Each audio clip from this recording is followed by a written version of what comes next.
All right, good afternoon, everybody. Welcome to the channel. I have Nick here, and we're looking very forward to going through Pulse with, I think, a little talks of Nexus, which is a token.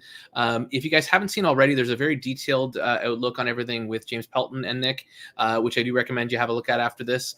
We're hoping to be a little bit more centralized and get a little bit more deep into the project and have some questions answered and all that jazz as you will. So I see some people already coming in. Thank you so much for joining. Hit that like button now just to support Nick and let more people come to him. If you aren't subscribed and enjoy this later on, you can hit that subscribe button to help support me. But for now, let's support Nick.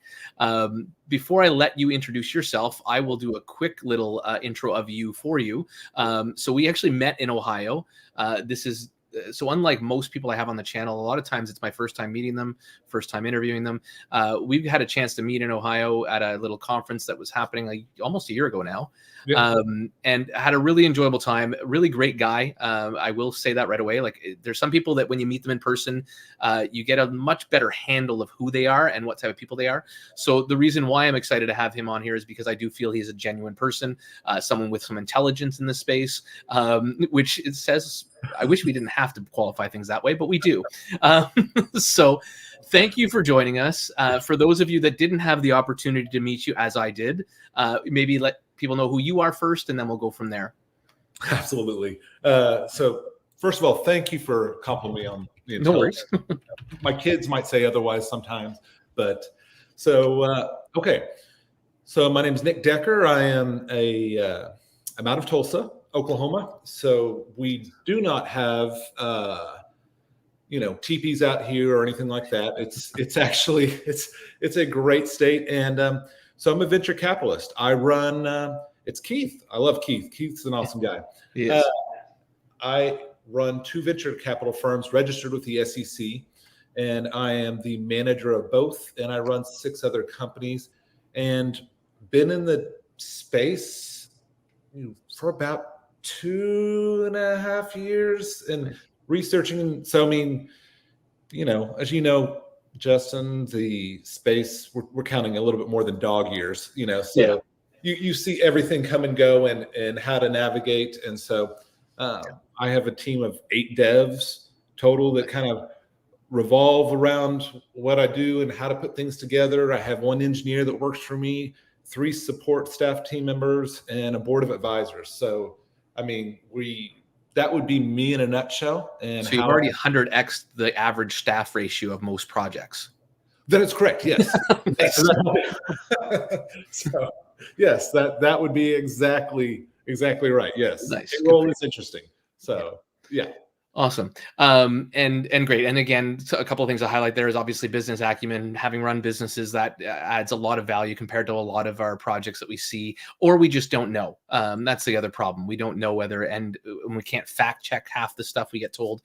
So in this case, I'm assuming there's some paper trail. I trust it. Again, having met you, I feel that you're giving information that's factual, but for others, I'm assuming there's places for them to kind of look you up and take a look for you, kind of thing. Yeah. Like with the registered venture capital firms, you can look on the SEC website under the EDGAR filings. You'll see it under one is the fund 1, like Roman numeral 1. Yeah. Or you can go on the Telegram channel and look at the filings there for the fund, because it's an actual, it rolls into the Web3 blockchain space, crypto space. And then also Kingstone Investments, if you can look that up under the EDGAR filings as well, and you'll see there. And then you can look everything, all the corporate filings under the state of Oklahoma Secretary of State, and nice. You'll be able to find them. So yeah, perfect. Totally 100% transparent. That's what we're all about here. Amazing. Also unreal for the space. So be that as it will, then, now that we've got all that out of the way.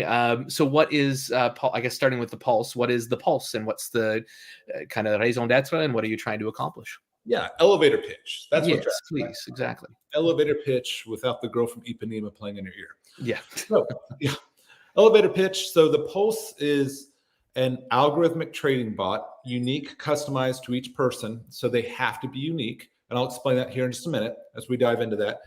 And they operate on prop firms. Now, prop firms, that if those who are not familiar with prop firms, they're proprietary firms.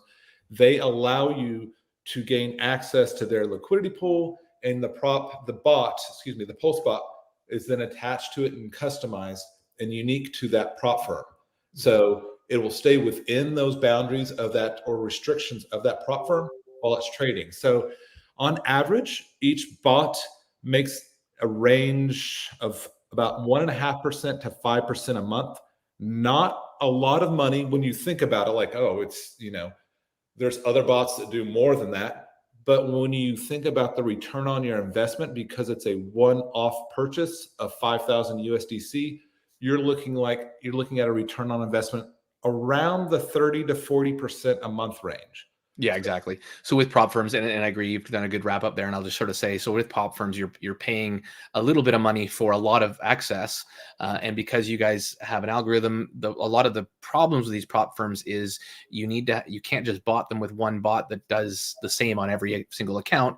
You guys have some type of proprietary algorithm that then is manipulating that so that each trade is unique in its own way.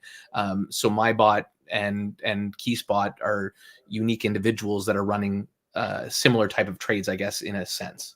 Absolutely. Yeah. Unique algorithms, unique structure, and they also have their own IP address. So everything about them is absolutely unique. And we did it this way because one of the underlying principles of our company and of how the team works is equitable exchanges. So it's a win-win-win for everyone. Meaning, even though the prop firms, we are using the prop firms, we want to make sure that we are not over centralizing in one prop firm. So we spread it out across multiple prop firms, and it's not the same algorithm to where it could hurt them, damage them, or anything like that, or be a damage to the community as a whole. Yeah. Awesome. And guys, if you guys have any questions, please don't hesitate to put them in the comments below. I do have a couple that have been emailed to me beforehand or messaged to me beforehand because people knew you were coming on and had some interest after James's discussion with you. So that was good. It's nice being part of a circle of people that kind of works out well this way. So a couple of just concerns, I guess, like pop up with this kind of idea. So obviously some prop firms, you're obviously careful on who you choose. I think I've heard FTMO and a few other ones in James's conversation because some of them are not real. And then I guess along with that, what about the fact that there is some scrutiny coming around that SEC is going to, or not SEC, it's another division of the government is possibly going after some of the prop firms and possibly making this a little harder to work with. And that's always a potential with everything, even in the space. I mean, absolutely, there's no way to dance around it. And I'm not going to tell anyone that that's not a possibility because, tomorrow could actually be Friday, but in some twisted world, it could, when actually tomorrow is Wednesday. I mean, you get what I'm saying? Yep. There's no way for me to say that couldn't happen. If that is a concern, then I would encourage you, this is probably not the thing for that person. I don't foresee that in the future because prop firms have been around for about 20 years in the US. They've been around a long time. Institutions use them. Everyone uses them. And so to speak to what you were saying, Pocket, was we do select prop firms that have been back tested, vetted by expert traders. As you can tell, or as you mentioned, we do have FTMO in our lineup. And then so for every 100 pins, we rotate through them to another set of prop firms. Yeah. So we're not stacking on the same prop firms over and over and over again. We're rotating. And we're making sure that it is equitable for everyone. And that is how we want to be. And with that, then I guess, I'm trying to think. So obviously you're spreading them out, spreading the risk out. And I guess quarter mile kind of goes into it a little bit now, obviously similar to what I just said, but, have you guys had any experience? So with your model, I guess, what happens if you do get one that's not paying out and you've got obviously people's money in it? And I guess we need to back up a tiny second just to make sure everything's clear for everybody. So the idea behind this is, and we're kind of getting ahead of the bus again, I apologize, but with this, people are buying their pins, I think, if I'm correct, right, for $5,000 each.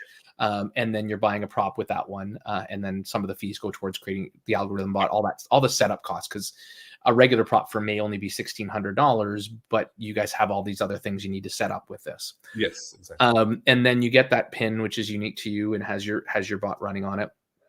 But as a whole, the payouts now are being spread out also between all of us. So how does that work, I guess, as you're going, if there are ones that get blown, does that happen in your situation? Or because you're so risk averse, which is amazing, because you're doing so low risk, are you able to really hold on to these without a lot of risk of them blowing because you're only going for 1 to 5% a month kind of thing? Right. So we have not, even in our back testing, going back to the beginning of October, that range is whenever we went live with the back testing. Like I told you beforehand, before we came on live, was, when we met, what was it? Was it June? Yeah, yeah, something like that. March or April, June, May. Yeah. Time flies. That's whenever we started development and everything. But we went live in October. We haven't had one that is blown ever.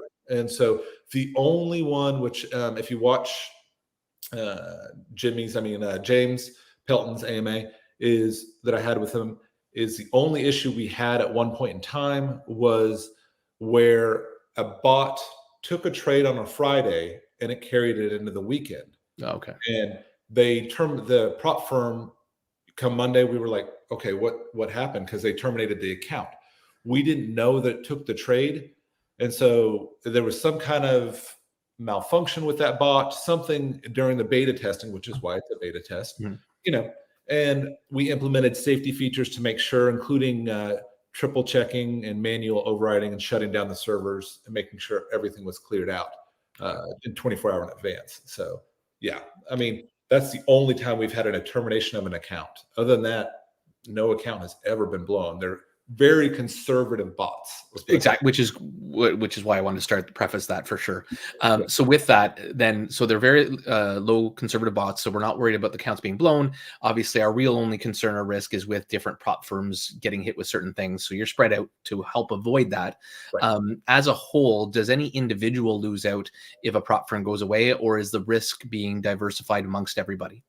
Yeah, that's a great question. So the way we have it designed and the way we have it really to lower the risk and spread out the diversification for, and this is at the choice of, like I said, let me backtrack there a little bit. Yeah. So I make sure this is clear. The Pulse is a registered company. You hire us to build out a bot. Now those bots, whenever they pay out, go into the smart contract directly. So there's we don't take custody of funds. We don't transact money. It's all done through the blockchain. And so we have it set up on various smart contracts to route that way.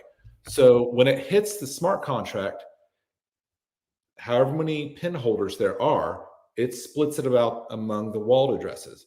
Now, so say you're like, hey, my mine just went down, it went to drawdown and it's having to climb out. That drawdown means that either they're still in trades and they're climbing out, or there was a loss, but it did not blow the account.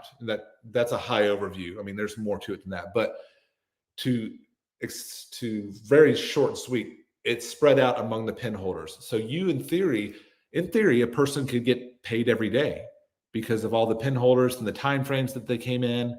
And it's designed to work that out so that no one loses out with this. Okay, awesome. And I'll just go back and see if there was a couple of questions. I think I kind of went through them a little bit in my own way, but so let's back up before we get into this one, because we kind of bounced around a bit here, and I try to keep things streamlined, but this one's kind of neat. And like I said, I already knew enough that it kind of made me kind of probably go a little fast. So the idea, and I'm going to pull up the website super quick, but the idea is you're going to mint a pin so that people can know what the process is here. And let me go into present, share screen. Let's go with the Pulse and share. So this is your website, and you'll purchase a pin. This will give you your, and I don't know if I'm not going to go into it right now, but I'll just go through it. But you'll connect your wallet.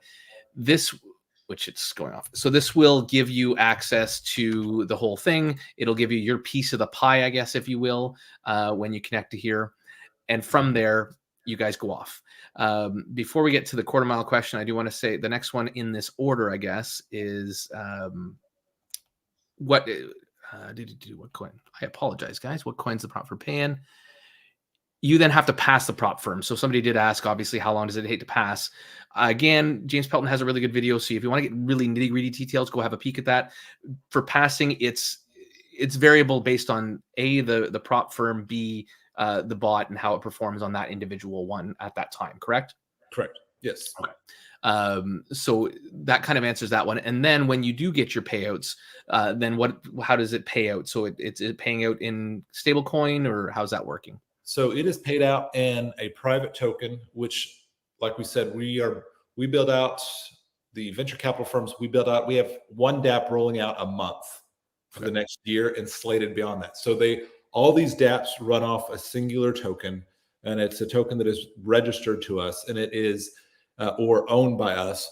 It is the Nexus token. It is what's known as a surge token, originally developed by DeFi Mark. For if you've ever heard of XUSD. It is the sister token to that on the Binance chain. And so essentially what it is it's what's called an appreciated stablecoin. So comes in with USDC, and there is a mint tax of 1% whenever it comes in. And that mint tax goes on to the wrapper feature. So the Nexus token always increases. It can never decrease because there's a 1% buy and sell tax to it. That's why we started off with this particular business right here, this business model, because you're using other people's money to make money. That money pumps in, which is prop firms' money, into the Nexus token and payout. And then you just swap it on the site. And so, which then in turn builds up the Nexus token price for the next one that rolls out. So we even have some people that have bought pins just to be paid out in Nexus, and they're going to hodl Nexus, but they have an income generator paying out in Nexus while Nexus price continues to increase. It's like a high yield savings for them, the way they have it designed. I thought it was quite ingenious how some people thought that up. Neat. And the other thing that does, if I'm hearing it correctly, is it actually then also eliminate or spreads out the risk even further for the prop firms that don't work out, or like anything that happens, you've kind of spread that risk out, and you're almost creating an insurance fund that grows from the funds that are coming out of that. Very cool. Okay, neat. And do the bots have stop losses? I already kind of answered this in the thing. I get there's going to be situations that are not going to be attainable, but is there stop losses, or are they just algorithmically trading with certain other aspects to protect it?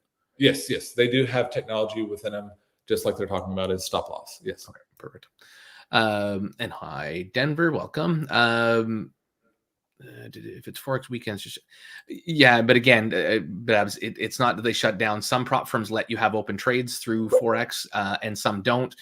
It's individual rules, and that's again why you guys had a testing phase, so you could work at all these things and learn about all the different prop firms. And now, hopefully, you've got good systems in place, no matter who it's with. Nice. Absolutely. And so we kind of went through the payout process. How soon after? Yeah, I guess, but we can answer that in a little more detail, I guess. So, and obviously there's probably no set timeline, but actually, come to think of it, so if I got one early on in the process and somebody else got one later on in the process, how are my payouts working compared to their payouts? Yeah, I saw that light bulb go off right there. Yeah. I was like, okay, he's catching it now. Yeah. That's awesome. So in theory, everyone is supporting everyone else in the system.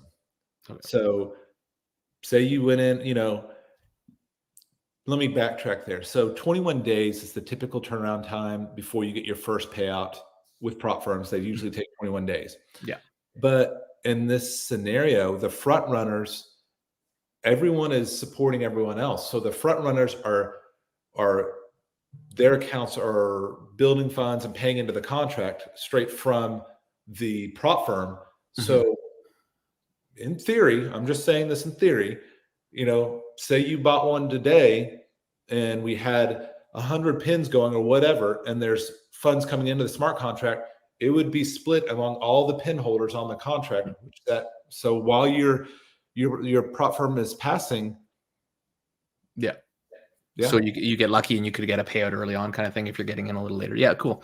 And you're saying, and the one thing I didn't understand, just to continue with that then, is there's you're still kind of batching them out, I guess, if you will. So there's going to be separate Yeah. batches as a whole?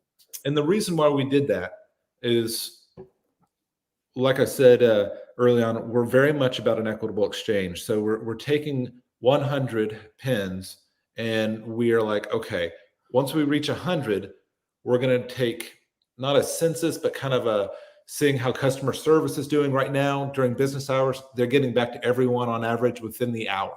Yeah. You know, seeing how the bots are performing. Is there any additional upgrades or tweaks that we need to do? Are we, is everything aligning? Does the team feel comfortable with the current load, or do we need to bring on an additional person? Yeah. Additional support staff to make sure everyone is taken care of? Because remember, this is a business. We build out custom bots. We're not a let's hide over in London or wherever, and which one I'm talking about with that, and build up this Yeah. big bag, and not ever show our face. We are a forward-facing company that is selling a product, and we want to make sure our customers are taken care of. Yeah. No, awesome. Okay. Yeah. And so you'll grow organically / in a responsible way, as opposed to just, because I'm assuming is there a point, have you guys calculated a point where you kind of have to pull the reins in and not open up new accounts and sell new pins? Is there kind of a plateau there? And that's why whenever we're looking at the 100, we're saying, okay, with this, are we going to hit a negative yield to something? And, and not creating FOMO here. I'm just saying that's where we're kind of taking into account. Once we hit 100 pins, we're like, okay, how is everything looking? All the stats, how are we looking at for the algorithms and everything that is going forward? And we have engineers, engineers on payroll that is just, they're brilliant, truly brilliant, and great to work with. And so our dev team, all of them, even our support staff, they're unique. And, so good. Awesome. And sorry, I want to go to the question here. We've kind of already answered this, but I'll just quickly pull it up in case Kevin missed it. But passing the process. So when I grab my pin, I'm actually, although I'm attached to a certain bot, and again, way you guys have done it, I don't think there's a way that you're not going to pass the challenge. It's just more how long. But if you don't somehow magically pass the prop firm, my pin doesn't go to nowhere. I then just start benefiting from everybody else. So, okay, this is a very good question. Excellent question. We've had this come up several times, So the way this works is the purchase of your pin includes that prop firm challenge cost passing. Not only does it building the bot, but we send it off to a team to pass the challenge, but then it also includes the cost of the challenge for you. So there's 3 things that's included in that. So our front end costs are very heavy, and if you saw the one before, our competitors are $20,000 and $50,000 range. That's just ridiculous. Just no human being normally would pay that. But anyways, so we include that first one in there. If for some reason, and we're confident enough to say that we've never had it happen before, if hypothetically it fails, we'll pay for the second one. But if for something happens on that second one, then the third one would be up to the pin holder to pay for again. So the pin holder can't just sit there. They have to be proactive in purchasing that prop. And would it be another 5K, or would it just be the prop firm price? It would just be the prop, because what we do is the bot's built out. Yeah. We just wipe it, and it's on us to start from scratch to make sure it's all good. Okay. But and I don't see that. I agree. I don't know if I really see a raison or a reason to get to third, but that's cool. You're making the cost at least simplistic. And again, you're not bringing down the whole by one person that's not passing, kind of thing and stuff. So I like that all around. I think that's fair. So well thought out. We tried, You try, yeah. I'm just looking through because there's some great questions, guys. And yeah, Jay Clay, you've asked some great ones, so I appreciate you. Are all the bot payouts subject to that 1% tax, or is that just people going through the token directly? So all the bots are paid out in Nexus token. The original design of the Nexus token was because the SEC here in the US, they have a tendency to target stable coins or something that is pegged to a stable coin. The Nexus token will never be pegged to the stable coin. It has a USDC backing, so it can never devalue, but it will never be a 1-to-1 ratio. if that makes sense. Yep. So everything in our ecosystem is paid out in Nexus, and that's why quick tangent here, Pocket, Yep. is that's why the Nexus is very much like we use this analogy, it's like a baseball card. It is dependent on our company's performance for it to keep moving in the right direction. So, Okay. it's also kind of a checks and balances, because we're a business, and so we want to be here long term and to serve customers and be in service of others. And so that is the whole reason why we have chosen this model of business. Okay. And I guess just to clarify that then, so when you're buying the Nexus token in order to pay out, is there a 1% coming off of that, of the payouts? Yep, I see it. So both in and out or just out. So the actual money coming in from the props, it goes directly into the contract. It's whenever you swap it on the swapper, you get that 1% tax. Okay, so it's a one-time tax, not a. Yeah. Unless you're hodling the token, then you have a one in and a one out. Whatever. Yeah. If you buy it yourself, you're paying one in and one out. But when you actually get the payouts, it's only happening as one time. Gotcha. Yes. Perfect. Correct. And I guess this is, fair question actually. So is there intervals, like are the funds being transferred for I guess in both cases, in the most part, either there's transactions on the blockchain that people are making themselves of the Nexus token. That's totally separate from this. When it comes to the payouts from the props, are you guys doing those as they come in, or are you doing a monthly kind of, here's all the payouts? So whenever it comes in from the prop firms, it'll go directly in the contract. So technically, hypothetically, could be every day that someone receives a payout in that context. So like as a holder, I can go to the DApp possibly daily and see some payouts ongoing. Okay, cool. Yeah. So are there experienced traders on the Pulse team making the adjustments, updates to the bots, or is the bot owner? So it's not the bot owner is not doing anything really, as in us owning the pin. We're not touching anything. No. Yeah. So there are there's no manual trading whatsoever conducted here.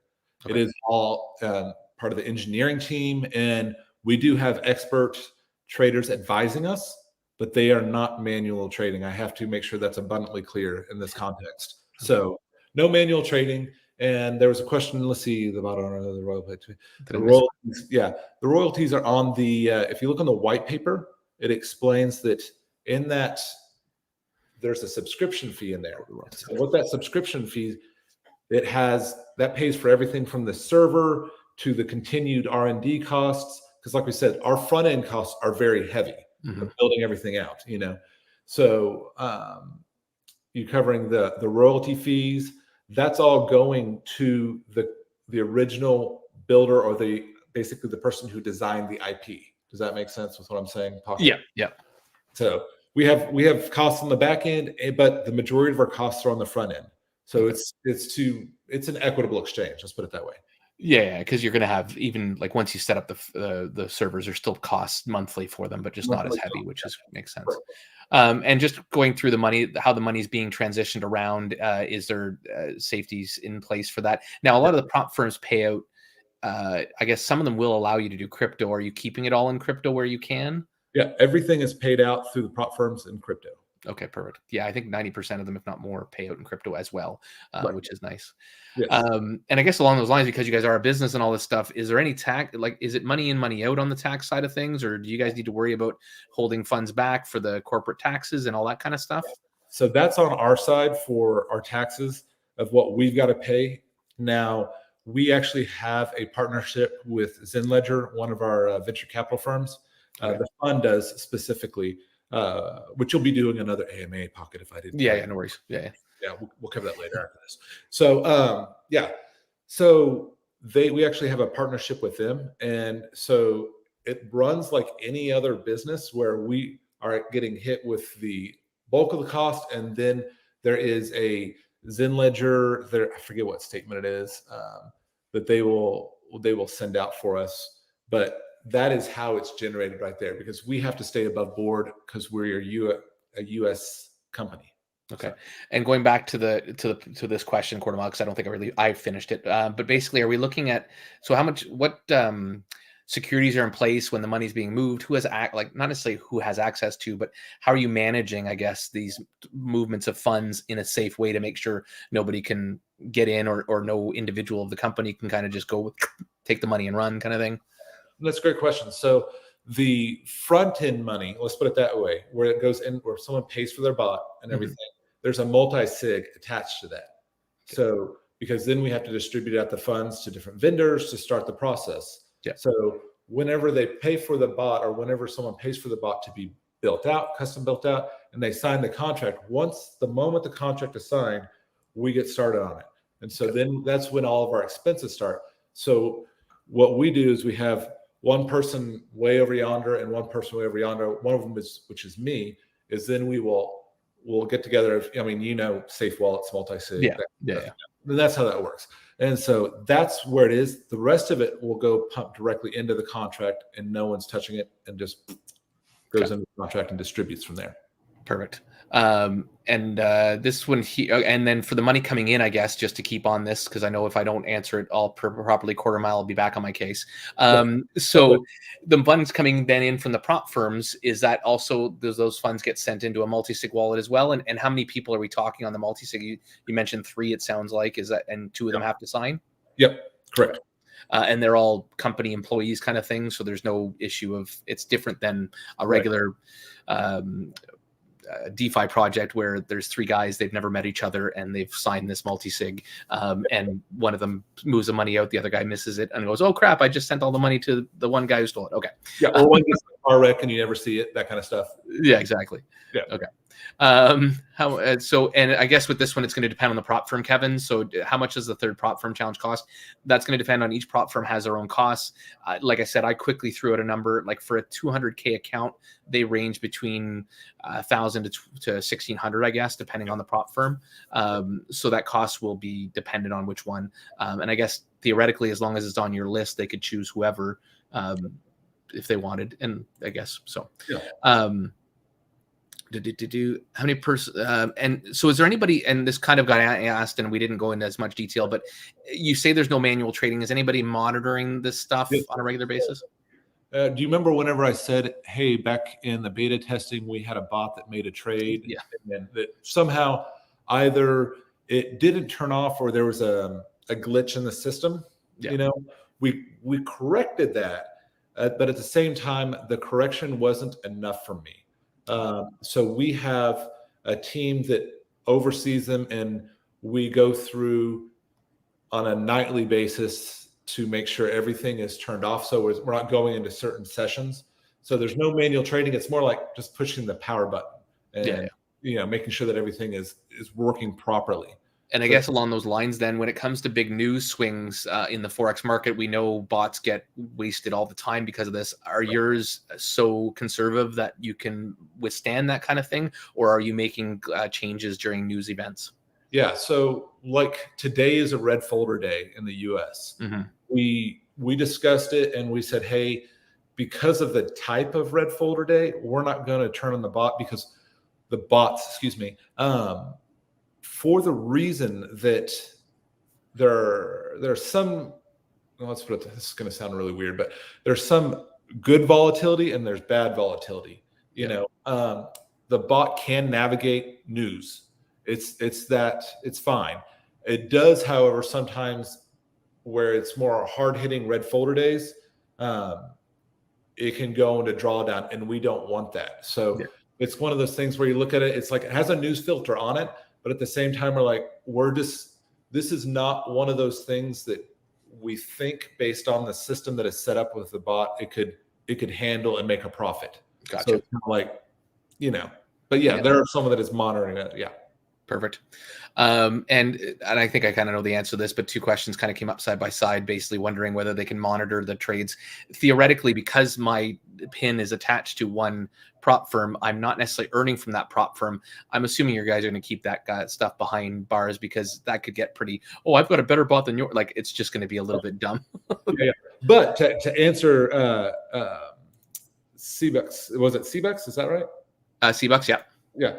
So to answer his question or her question, I guess that could be a Carissa or whatever, or Carla. But anyways, I'm getting off of dog. exactly, we're talking. But on your prop firm, on each prop firm, you can watch the trades live if that's what you're wanting. So everything I'm is assuming they're asking whether they can physically see the trades on their prop, but I'm not getting a login for my props that I buy, am I? Or am I actually? so yeah. So whenever you buy your prop, it's KYC to you. Oh, okay. So you can log in and you can look at your dashboard and you can see the trades going. Okay, So, this opens up a whole new whack of questions then. yeah, Sorry. So if it's I have my prop firm, then what's stopping me from just taking all my money? Like how? Sorry, I thought the money was being all pooled together.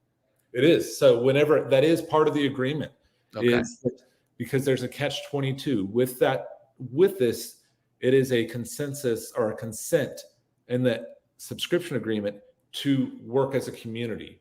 So that has to be an agreement, and that's why it's a hands or continually. This is not a passive. There's no Okay, gotcha. Good to know. Yeah. And okay, I missed that. All right. Yeah. And that is also where the subscription agreement comes in too, on the subscription fee each month. That's kind of like, okay, if you want to be involved in the community, these are the terms of how this works. Gotcha. And it's for the betterment of everyone. So, the initial design of this was to help everyone, not just the elite and the wealthy that want to spend $20,000 to $50,000 on a bot, that does this, because the nearest competition to us is that. Yeah, exactly. So it's kind of like, okay, we're creating something for everyone to do. Yeah. Okay. So to answer that question, then I guess a little more directly, Seabuck, and for anybody, is then you will have a prop firm with FTMO, Funded Energy, or whoever it is, and you'll have a login, so you can anytime you want go in there and see that. I guess theoretically, I could also attach the pin to my MT5 and watch stuff on my phone, theoretically, if I have access then, but I don't want to be doing trades, obviously, because the bot is doing its thing. Right. And some prop firms give you like a master code, which is what you guys would need. And some of them give you a more of a viewing code, which is what you'd want to use on your phone for safety. Yes. So I get a payout then of $5,000 or $10,000, and I choose, like, what's stopping the people from being nefarious? I guess I know you're signing an agreement, but there's still that now kind of problem of people being people. So what's correcting that? Good question. So let's go the Microsoft route. Not like I'm a big fan of Bill Gates, but hey, he built something that worked. So say you got a subscription to Microsoft. What is that? $365 each month, and you pay the subscription fee each month for the software that you're in agreement with. You sign the subscription agreement. If you don't pay that subscription fee, Justin, what happens to the software? Yeah, you stop earning, your bot stops. And I get that side of it. But that may be worth it. I mean, if it's a 10 grand payout in a month, I've already made my money back. Right. So when you're looking at a 10, I guess it won't be a 10 grand, won't it? It wouldn't be a 10 grand. Yeah, it would be a incremental piece. So, and that's also the strategy behind it too, is if you go off the numbers that are averaged out on the white paper, you're looking at ROIing in about 3 to 4 months on a one-off purchase. So, in that purchase, no individual has access to the IP. So sure, they could leave, but as part of the agreement and the legal agreement with them, it's the IP doesn't belong to them. It's a lifetime lease. Yeah. So just like Microsoft Word, Office setup. Yeah. Okay. Yeah, I just wanted to get through that because I think it was important. So, well, the polls. Okay, sorry guys, I obviously got off the questions for a minute. Let me get back here. Sorry, I'll just put this up. If a loss results from the fund while the pulse is profitable, does that drag the pulse down or diminish the Nexus token payout amount? So the Nexus token would be kind of separate from that, because you're if a loss results from the fund. Sorry, Jay Clay, if you want to maybe clarify that a bit, but maybe I kind of answered in stuff. You can't have the bots completely independent. What happens in the black swan event of a huge surge or drop? So you guys are trying to stay out of new stuff, so hopefully that won't happen. And I guess what he's asking though is how correlated are the bots? So if you have 100 bots running, as much as they're doing different trades, are they sometimes trading in the same direction with the same assets? And could a sudden surge down, if they're playing along, kind of really mess up with the overall? We've had this question come up before, like in the Black Swan event. So the bots are unique enough to where we have seen, for example, one day a bot went down, $700 into drawdown, while the other one actually gained $1,500. Yeah, so they'd offset each other if they're they playing offset along. each other, exactly. Yeah. Okay, no perfect answer to that, I guess, until you have There's, the event there's happen. not a perfect answer to that. Yeah. How can we learn the process of interacting with or withdrawing from the smart contract if the user interface ever fails? I mean, theoretically, you can do it off the contract, I guess, through BSC scan. Or what are you guys on? It's Binance. So Okay, you just go to BSC scan, punch in the contract, and just hit claim kind of thing, or whatever button it is. Okay. Claim, read, write. It's the usuals. Yep. I think some prop firms offer 24/7 crypto trading. Is that so? Is there? Yeah, I think that gets into a really risky zone if we start trading crypto. So I'm assuming that I've got that answer for you already. No way, Jose. No. Yeah, because as much as you'd get an extra 10 trading days a month, you're also adding a ton of risk. So yeah, not worth it in this case. Can you talk about what type of bots these are, how they were developed? So do you have any specifics on the bots that you were allowed to give away, of how they work? Are they martingale strategy? They're price action bots, not martingale strategy. Nice. And so take very incremental trades. And I think that's about as, without getting too specific on how to do that. So yeah. Okay. And yeah, I think you did mention that as, are you receiving any legal contracts outlining the details after you pay the 5,000? So is there anything, a contractual agreement done? It sounded like yes, I believe. Yeah. That is ran through our law firm, and they've proofed it, edited it, threw it in the trash, created a new one. And that's the one we're using. Yeah. There we go. Yeah. And again, not part of your model, I don't think, but is there a opportunity where people can get access to their own version of this bot from you guys, and any ideas of doing that in the future? We've discussed it and tossed it around, but at the current moment, it's not.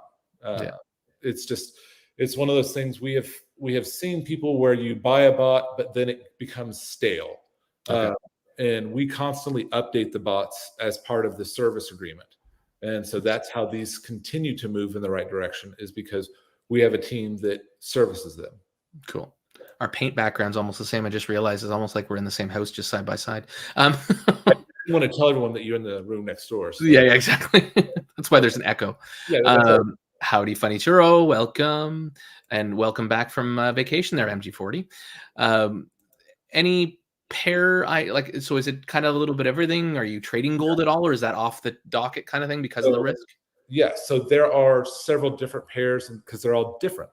Yeah. So we keep it diversified with each bot as possible to make sure they're not overlapping.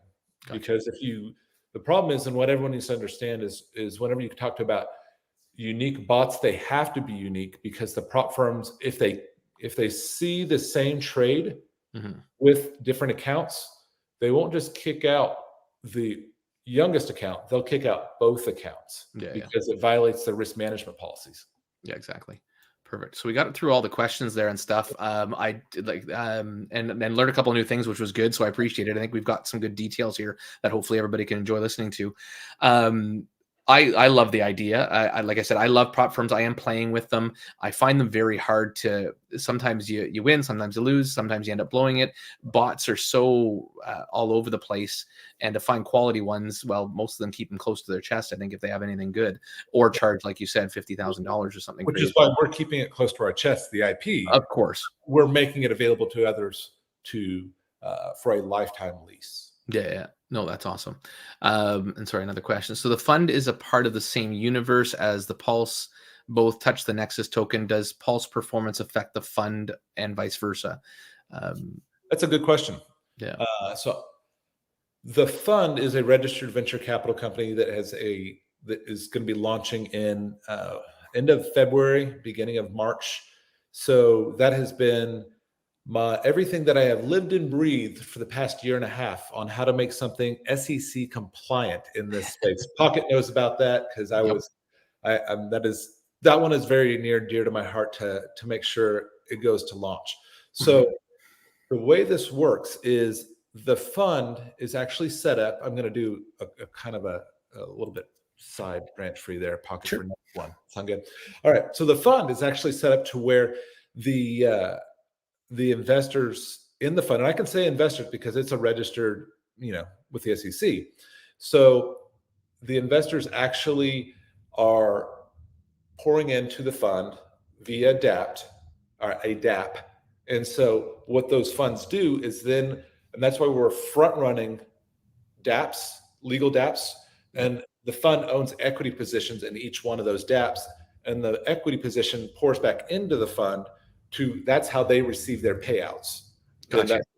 So that the Pulse website that we have there, it goes to a DAP. That's going to be one for the first 100 keys, and then there's going to be almost another DAP on there. Right. So we're discussing that now, or there's a couple of thoughts in the air at the moment, but it would just be almost a cloned contract if that's the route we're going to take.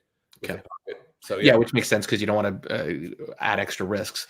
And I guess it might be purposeful then at some point to have a login for each individual as opposed to just hook up your wallet.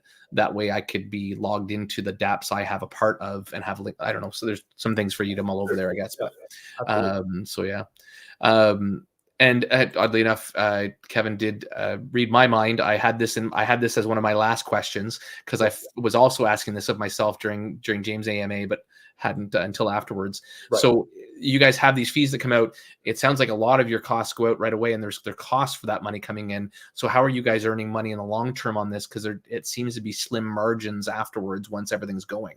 Right. And so that is one of the reasons why after the first pin holders, we kind of came to this agreement, the team did this past weekend, was that after the first 100 pins, we'll be raising the price of the bot. One, to cover future development, because when you get into a business and you have a startup, there are always calculations that you didn't anticipate for. And so we're doing good right now, but it's like we could have a little bit more margin for profit. So we said, okay, after the 100, we're going up, but we want to make sure that everything is taken care of and we have a good system in place. But to more answer Kevin's question, is on the back end, and part of the subscription fee, there is a percentage that goes to the team.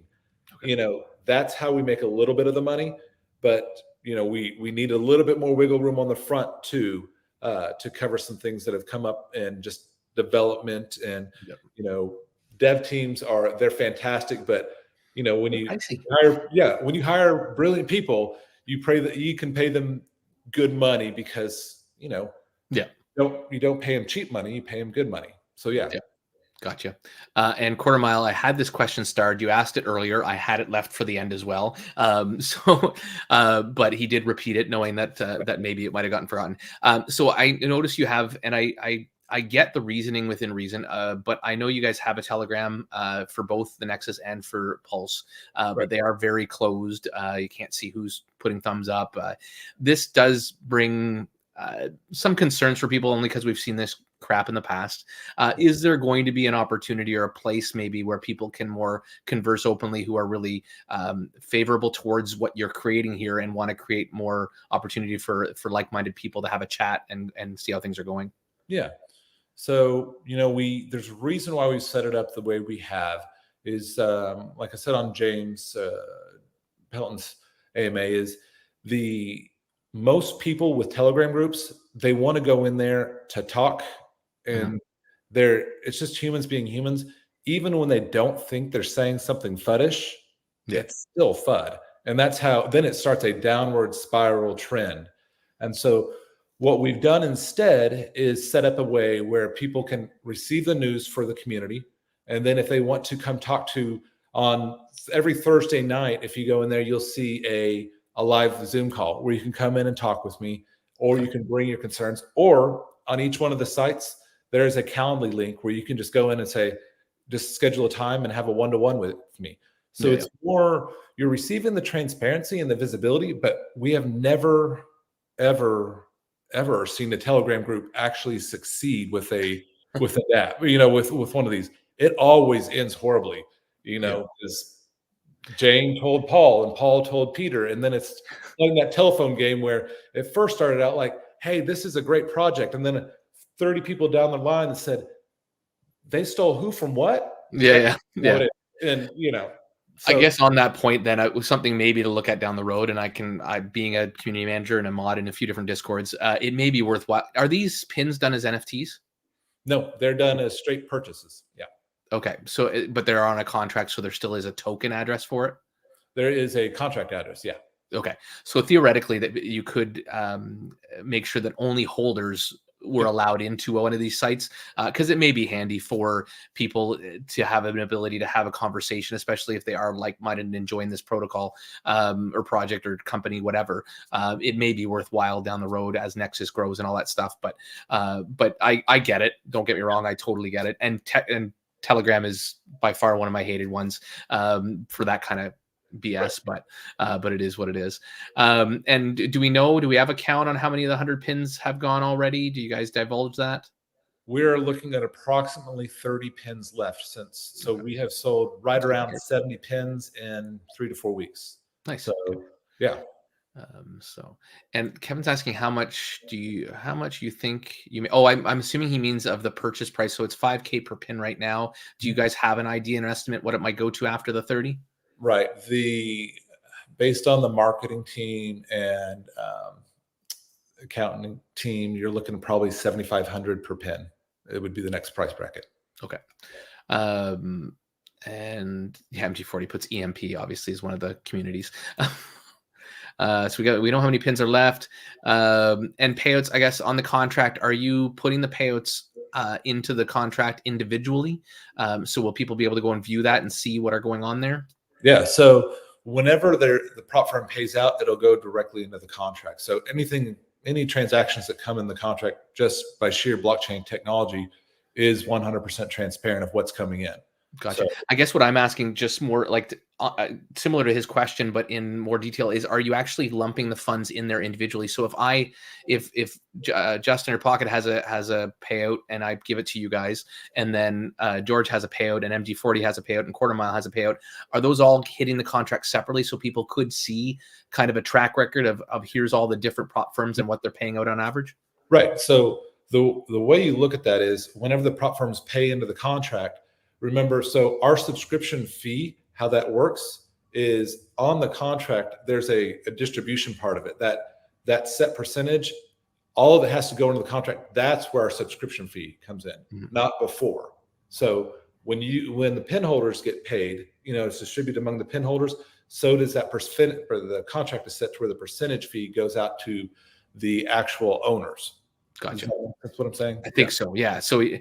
And for me, I guess, so for the viewers and who maybe gets into this, when you set up a prop firm account, you have your own DApp or login that you go into. It's not even a DApp. It's an actual website.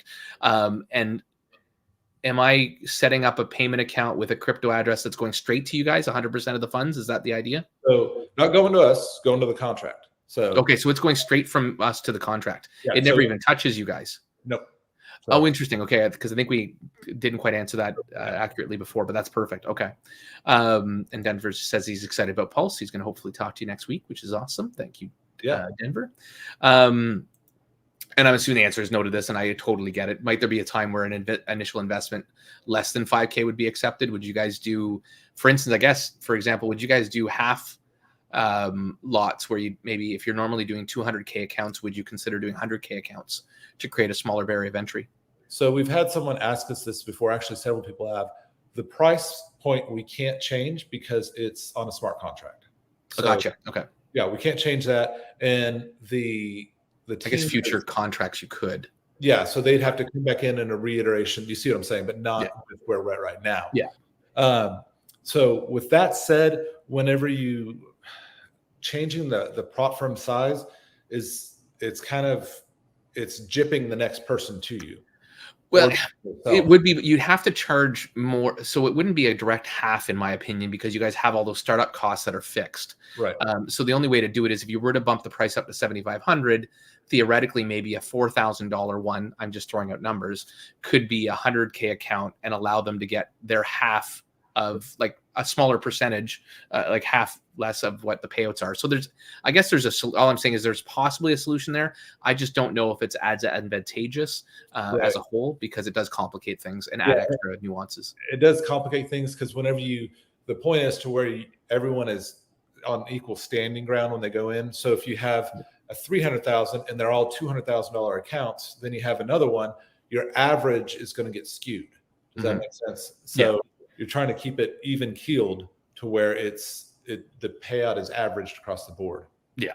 And this was, I think James did mention this. He was talking about possibly doing an NFT to be able to buy a couple of them at a cheaper cost, where he'd do a separate project and the payouts would go to our group, kind of thing. So that's one idea, I guess, if people really wanted. But that's definitely up to Jimmy to do. Yeah, exactly. And this one, I did think of this earlier and I forgot about it. So thank you. Milk. We'll say Milk.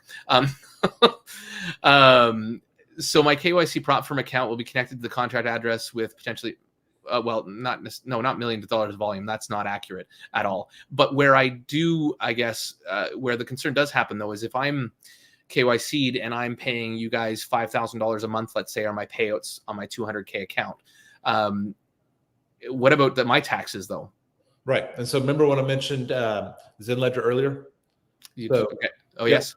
Yeah. So that is how we have negotiated this, is the payout actually routes through the company, and then it hits, not the payout, and doesn't route through us because we don't touch it, but the taxation purposes, we send you through ZenLedger a notice. And you mentioned that, and I don't know if I quite understood that. So thank you. That's great clarification. So the idea then is my taxes will be negated by a form you guys are going to send to me. So I will not, although I'm KYC'd and that's where the money's flowing through, there's no tax implications to me at all. Correct. And I guess along that note, let's say I have a prop account already with prop firm A. Would I not want to set up my prop account with prop firm A under yours as well? I'd want to choose somebody totally different, or does that matter? That's people have asked us on a regular basis, what prop firm should I choose? And unfortunately, since I live in the US, that actually constitutes as financial advice. So, but if I was someone, I would always look at diversification. I would not try to stack things or centralize things. Agreed. And Seabuck's asking for a friend, quote unquote. Is there a possible discount for this as opposed to the $7,500 price frame? Could there be a discount for people that already have one of the first 100? Yeah. And so the trick with that is, Seabuck, is the initial upfront cost to build them is where we're running into that. So there probably wouldn't be a discount, because it's, like we said, we're having to raise the price to increase the margins to give us a little more wiggle room. And you already got a discount. Yeah. You got it for $5K. Yeah. So compared to the $20K, $50K that's out there. Yeah. Yeah, exactly. Is there ever a world, so kind of the opposite of what we spoke about before, where instead of a 200K prop firm account funding, you'd allow people to sign up with a 400K and get 2x the payout?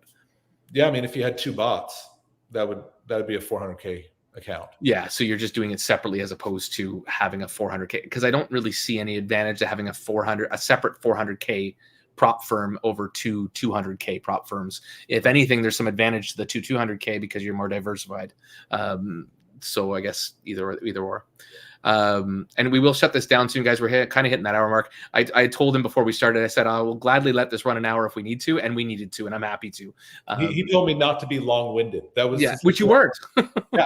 Well, I appreciate that. I've learned how to trim that down. Yeah, that's great. But we just got lots of questions, which is good. So I'm glad people are engaged. Are you making money any other way with Pulse besides the bots? So I guess, and even to go into more than that, are you guys? Is there earnings opportunities, I guess, on the Nexus token directly where you guys are earning on there? I guess the 1% fee would be the only thing. In fact, the 1% fee doesn't go to us. It goes to the Nexus. The Nexus is actually a decentralized token.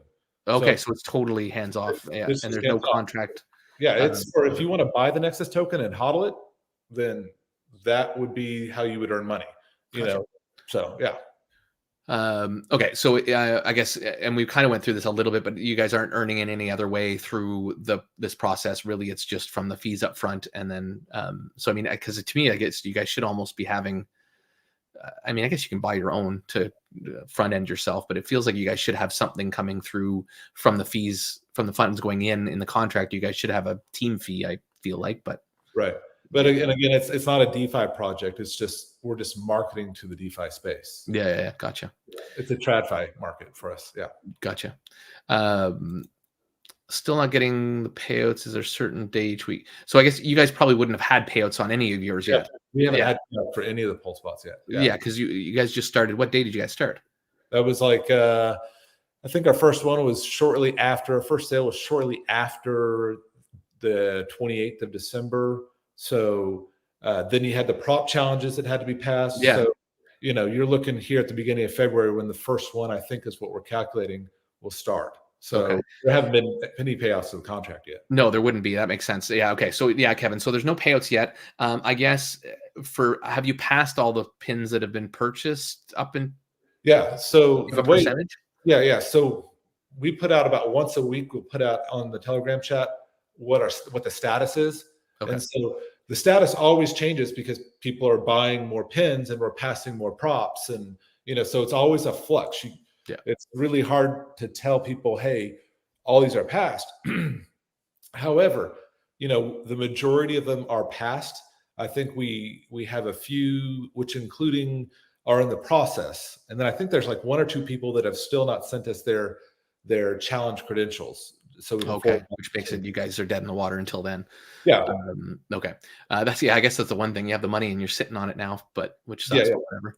And then the splits, somebody mentioned the splits here twice, and I get it. So the splits, and I think that was one of the advantages that I read it on your website. I know some prop firms start with a smaller split for the user and then grow to like a 90-10, I think is the average. Yeah. All the prop firms you guys have, is there kind of like, is it mostly 90-10 in the end, but maybe starting with a smaller one? Or yeah, some of them, or at the very end, it's typically 80-20 to 90-10, like you said. Okay.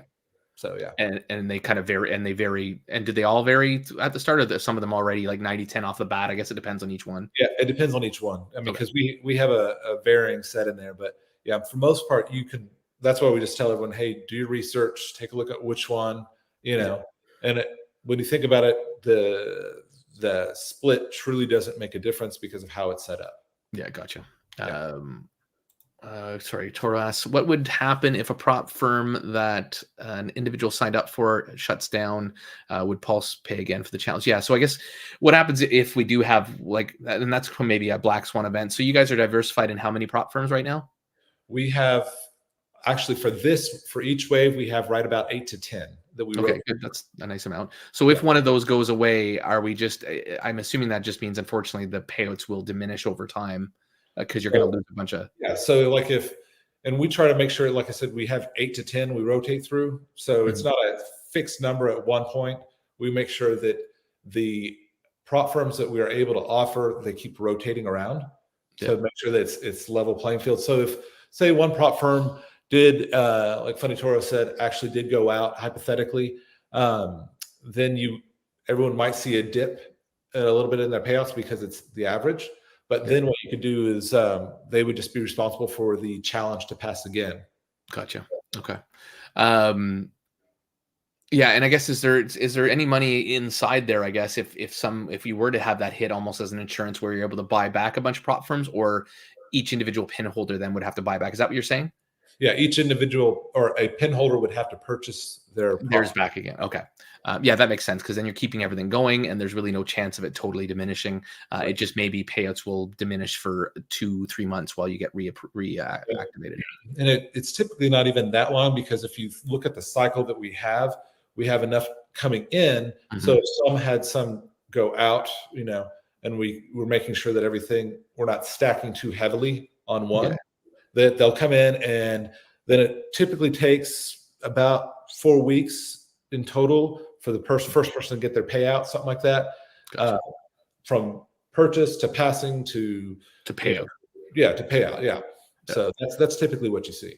Okay. And then pins, so we got that. So obviously, yes, you guys can't recommend a prop firm. I guess to keep it balanced, though, what mechanisms are in there? Or because theoretically, if everybody picked FTMO that's getting into this right now, and we open all our accounts, is there a way to alleviate that from happening? So First of all, FTMO is not available to U.S. citizens as of That a week. helps you diversify a bit. Yeah, that helps you diversify a bit. So international users, though, they pick FTMO, which we're like, that's awesome. It helps continue to diversify everything. So, but qualities, prop firms in general, when you look at their reviews, every prop firm gets horrible reviews. Oh, yeah. It doesn't matter who you go with. I made the wrong trade. I'm going to blame them, not me, because that's what everybody does in DeFi. Yeah, I mean, I get phone calls all the time like, did you see the reviews on this prop firm? And I'm like, have you ever used? Oh, you haven't used a prop firm. That's right.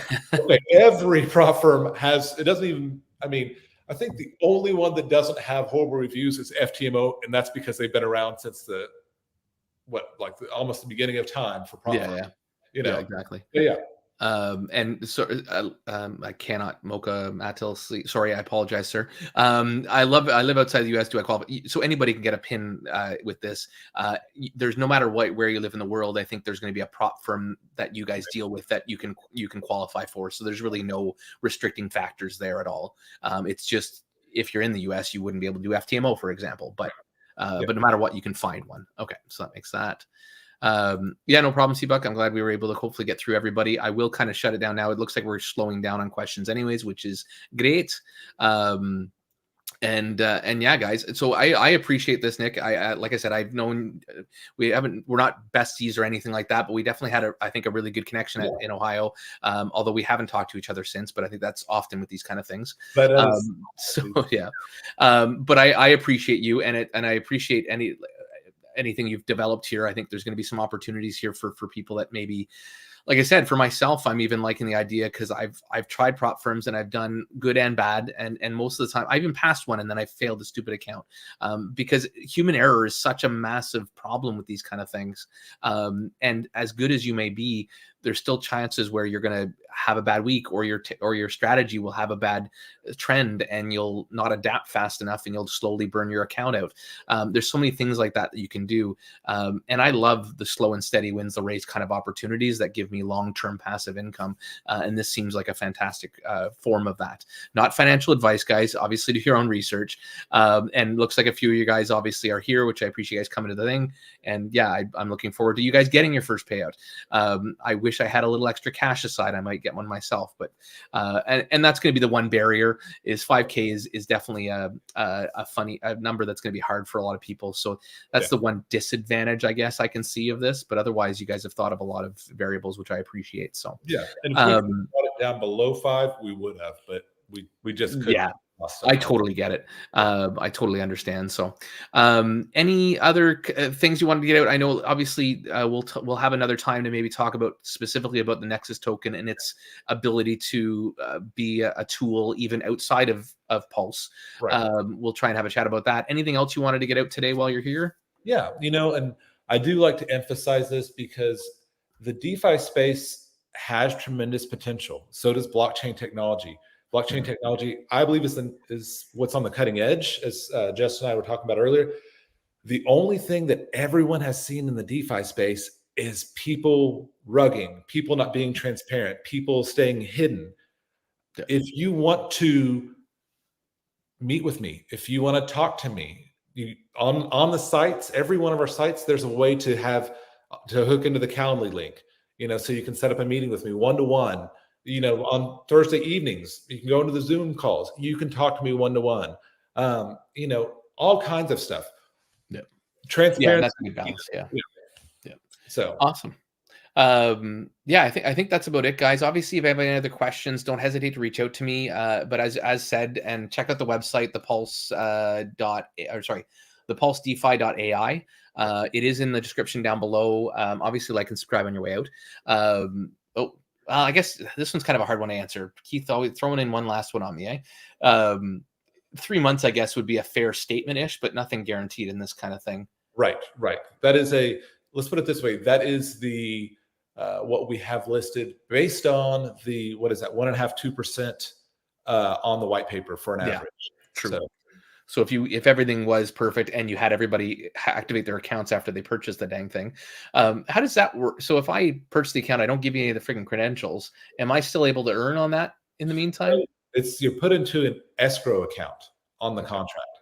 So once you send us the credentials, then we put you into play to where we know that you're active. So then that's when actually you go into the contract. Gotcha. So there's an escrow feature on the contract. You thought of everything. Perfect. That's good. That's awesome. We tried. No offense, Keith. I was just kidding. What I got. So you know. If I want to buy a second, do I use a different address and new email? No, there's no real need. If you want to use a different prop firm, just so you're diversified more, that may be the only thing I might suggest. But yeah, awesome, guys. Thank you, audience, especially because, well, again, that won't matter because it's all going into the contract. Yeah. So I guess he's asking, can he use the same wallet address to purchase another pin? The answer would be yes. Gotcha. Yeah, there'd be no reason to. Yeah, gotcha. Sorry, more questions, guys. You guys are great. I appreciate you all. Just to confirm, first pass challenge is paid by Paul. Yes, exactly. First, second, and technically third is not, right? Is that what we said?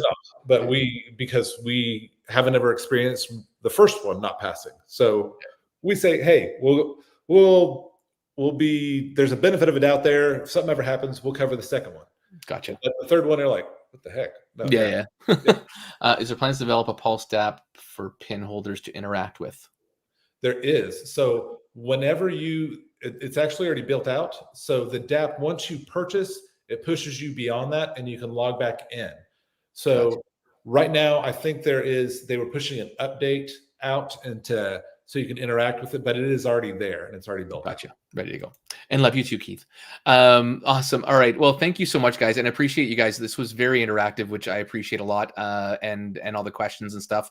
And like I said, go to the website, go to the Telegram. I'll double check. I don't know if I put the Telegram in the description, but I will add it in there for both the Nexus token and the Pulse. They're two separate ones if you guys are interested. So join there to keep kind of little updates anyways for now. And then like Nick said, if you want to talk a little further, he's totally available for whatever. And yeah, there's a calendar, there's the Thursday call. So that stuff I think is great that you at least do some of that stuff to help create that kind of community option for people for now. So that's awesome. All right. Thank you so very, very much, guys, and have yourselves a wonderful rest of your